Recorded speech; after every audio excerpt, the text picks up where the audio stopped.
kurigan to kay madlus nga ni ang lampa pinaparong matan hangin. Lain niya na nga may kuryente, pwede ka na umarog hinre, freezer nga di nakakataging guti ay nga income. Nakakadugang-dugang pagabuhi. Congressman damo nga salamat. Kung uray la tubtuban, uray la last term, kung pwede lang ikaw upat ka term, ikalima, ikaw unom, di ka na maliliwnan, ikaw lagi hapit ang karuyag.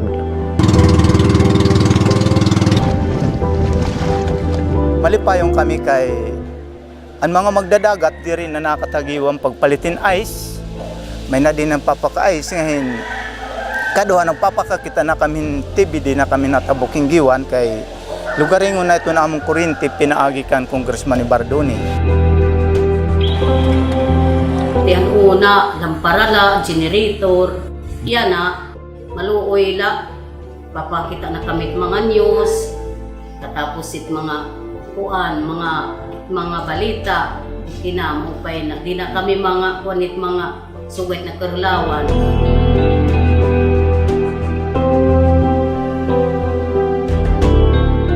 Kami bisan kami, hindi rin naman pinangarap nga, wala kami mag-expect nga, kuryente, kaya nga yan, hitabok nga dihan amon isla.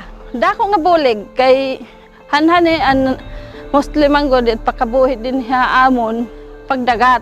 So kailangan nirahin mga ice. Dati napakadto pa kami hasawang pagpalitin ice.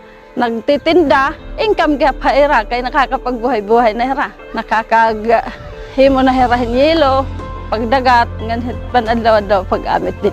Ada kikitaan at kang congressman kasing-kasing dere la para haiya pero daramang gud nga islahanon hiya naabat hiya gihapon kakorean ha isla sanglit damo salamat.